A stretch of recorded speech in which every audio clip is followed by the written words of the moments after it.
Dishnikas, and welcome to this production of Support Coach Television.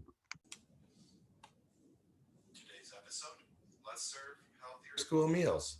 First, read instruction.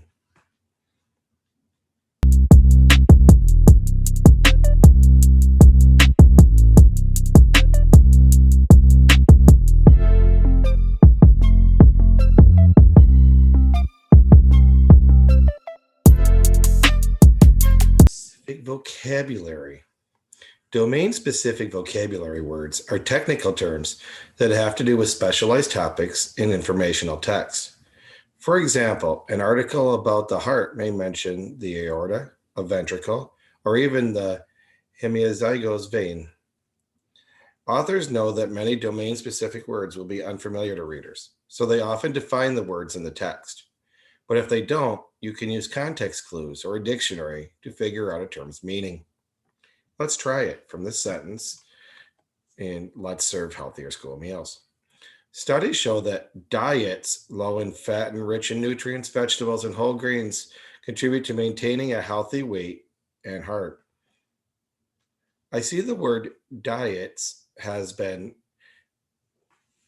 bolded, and if I don't know the word diets, I could look and say, okay, so it's talking about fat and rich fruits, vegetables, whole grains, all things that I eat.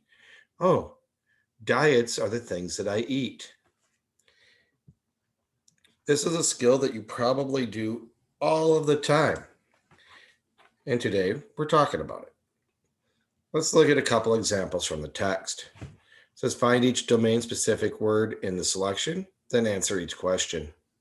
Whole wheat flour on page 225. Why is whole wheat flour healthier than white flour? So let's go to page 225. And I see that whole wheat flour is in bold.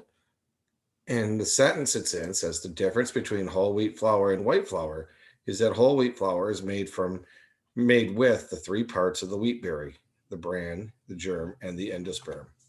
While white flour contains only the endosperm.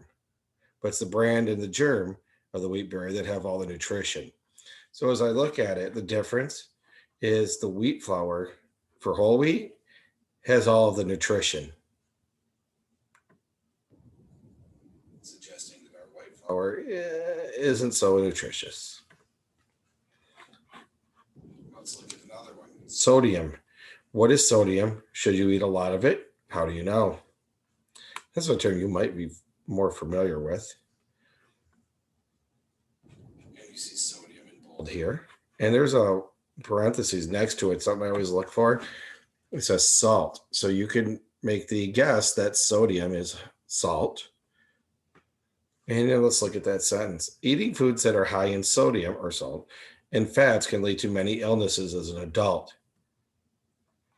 So we look back here and let's check our questions. What is sodium? It's salt. Should you eat a lot of it? No, because it can lead to many illnesses as an adult. All right, let's look at our first read skill today, asking and answering questions. A helpful reading strategy is to ask and answer questions. As you read, you might ask yourself questions about the topic or the author's ideas.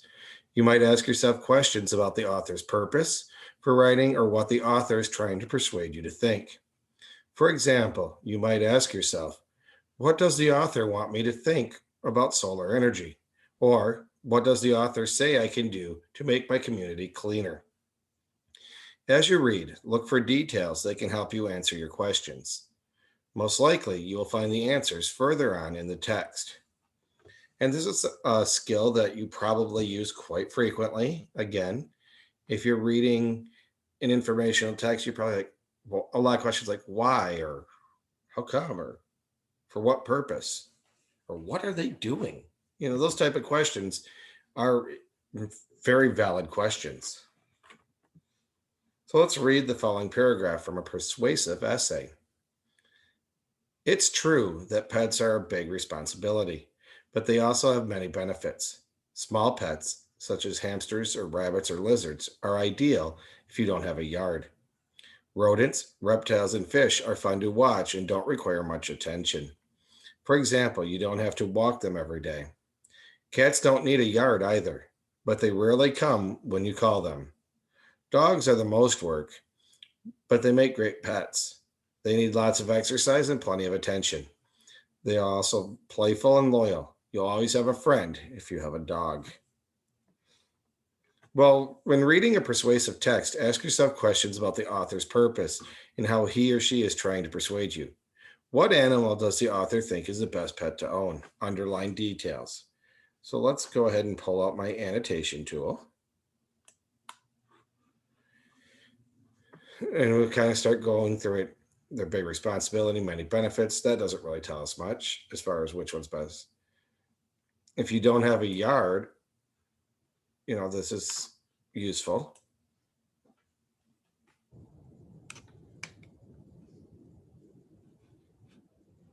But now let's compare that with dogs are the most work, but they make great pets.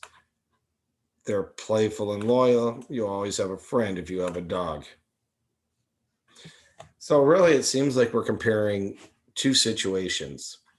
If you don't have a yard, these smaller animals that can live in the house would be a good choice. But if you have a spot for them to play, dogs are their best choice. We will have to ask my son for him to compare his hamster to our dogs, see which one is more fun for him.